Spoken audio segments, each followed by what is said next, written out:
City cable. నేటి ముఖ్యాంశాలు.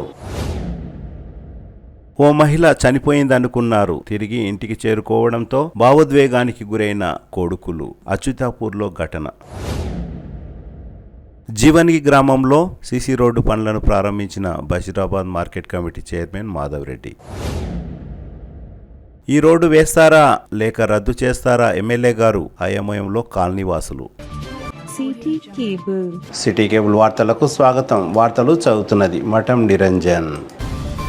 8 సంవత్సరాల క్రితం ఇంటి నుండి బయటికి వెళ్లిపోయిన ఓ మహిళ తిరిగి తన ఇంటికి చేరుకుంది. హరిజన్ వెంకటమ్మ అచ్యుతాపూర్ గ్రామం నుండి బొమ్రెస్పేట్ గ్రామానికి చెందిన హరిజన్ చంద్రప్పతో వివాహం జరిగింది. అనంతరం ఆమెకు 2 కొడుకులు మారుతి, నరేష్ కూడా జన్మించారు. ఆమె భర్త చంద్రప్ప చనిపోవడంతో తన బ్రతుకు తెరువు కష్టంగా మారడంతో హరిజన్ వెంకటమ్మ తన తల్లిదండ్రుల గ్రామం యాలాల మండలం అచ్యుతాపూర్ గ్రామానికి చేరుకుంది. తన తండ్రి హరిజన్ సందప్పకు ఏకైక సంతానం వెంకటమ్మ. కీర్తి శేషులు సందప్ప పేరున ఉన్న భూమి హరిజన్ వెంకటమ్మ పేరున చేయవలసి ఉండగా సందప్ప అన్న కొడుకు హరిజన్ అనంతయ్య సందప్ప బ్రతికి ఉన్నప్పుడు ఆలన పాలన తనే చూసుకునేవాడినని, అందుకే ఆ భూమి తనకే చెందాలని పట్టుబట్టారు. కనుక సందప్ప పేరున ఉన్న భూమి తనకు చేయాలని గ్రామస్తులకు తెలపడంతో హరిజన్ వెంకటమ్మ లోలోన మానసిక వేదనకు గురైంది. దీంతో 2 కొడుకులను వదిలిపెట్టి హైదరాబాద్ చేరుకుంది. చెత్త సామాన్లు సేకరిస్తూ తన జీవనం గడిపింది. కాగా కరోనా సమయంలో హరిజన్ వెంకటమ్మ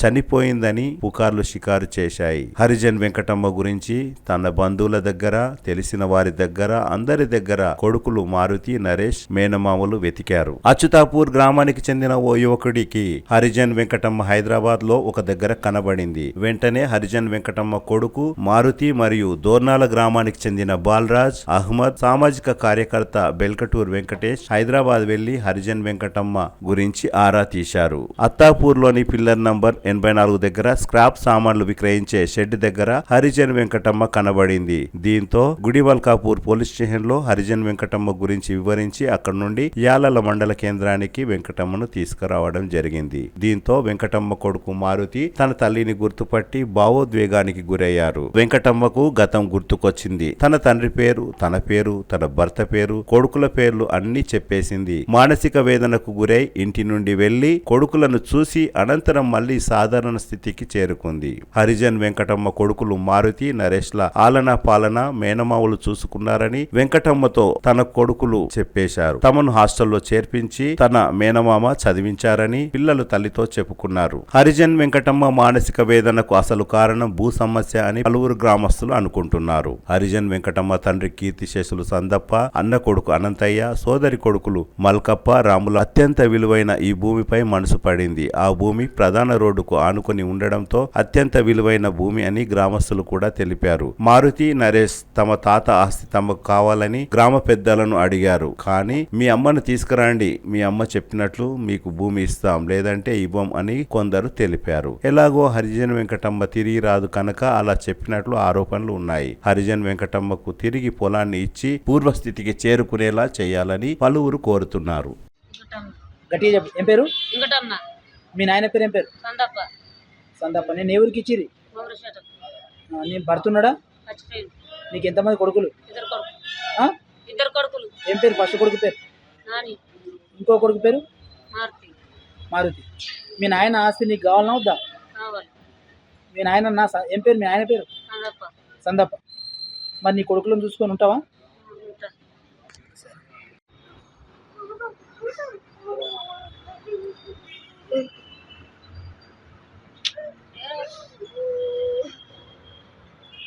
తీసుకో, మీ అమ్మని తీసుకొద్దా, పట్టుకో, లేపుకో, లేపు అమ్మని లేపుకో, తీసుకో అమ్మ నీ కొడుకు దగ్గర.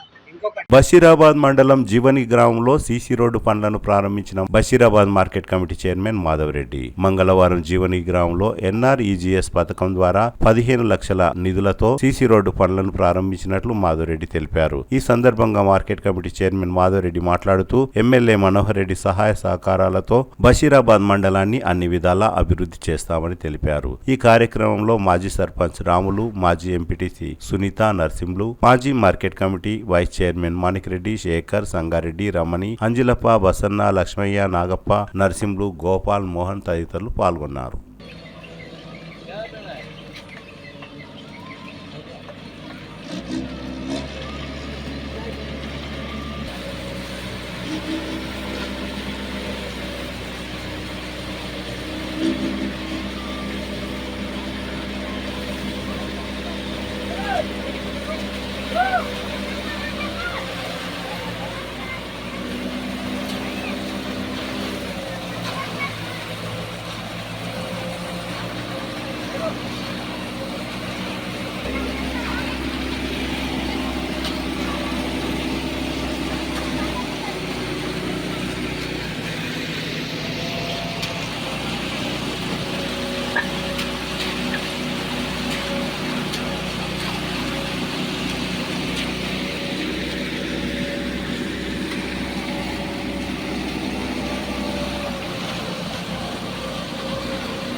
తాండూరు పట్టణంలోని వార్డు నంబర్ 11లో సీసీ రోడ్డు పనులు ప్రారంభం అవుతాయా ఆగిపోతాయా అని కాలనీవాసులు అనుకుంటున్నారు. 10 లక్షల నిధులతో సీసీ రోడ్డు పనులు ప్రారంభించవలసి ఉంది. మెటీరియల్ కూడా వేశారు. కానీ అదే కాలనీకి చెందిన ఓ యువ నాయకుడు పనులను ఆపివేసినట్లు వినికిడి. 18 ఫీట్ల రోడ్డు వేస్తేనే వేయనిస్తానని మొండిపట్టు పట్టినట్లు తెలిసింది. దీంతో కాంట్రాక్టర్ ఇక్కడ రోడ్డు వేయాలా వేయరాదా అని అయోమయంలో ఉన్నట్లు తెలిసింది. 12 ఫీట్ల రోడ్డు వేయడానికి సిద్ధంగా ఉన్న కాంట్రాక్టర్ ను యువ నాయకుడు ఆపివేసినట్లు తెలిసింది. ఆ యువ నాయకుడి ఫామ్ హౌస్ కు వెళ్లడానికి ఈ రోడ్డు ఎంతో ఉపయోగపడుతుందని, అందుకే రోడ్డు విస్తారంగా ఉండాలని యువ నాయకుడు పట్టుపట్టినట్లు తెలిసింది. మరి ఎమ్మెల్యే బుయ్యని మనోహర్ రెడ్డి, తాండూరు వ్యవసాయ market committee chairman Patlolla Bala Reddy చొరవ చూపి రోడ్డు వేసి కాలనీవాసులకు సహాయ సహకారాలు అందిస్తారా, లేక యువ నాయకుడు చెప్పిన మొండి మాటలు విని పనులను ఆపివేస్తారా అని కాలనీవాసులు అనుకుంటున్నారు. తాండూరు పట్టణంలోని వార్డు నంబర్ 11లో సీసీ రోడ్డు పనులు ప్రారంభం అవుతాయా ఆగిపోతాయా అని కాలనీవాసులు అనుకుంటున్నారు. 10 లక్షల నిధులతో సీసీ రోడ్డు పనులు ప్రారంభించవలసి ఉంది.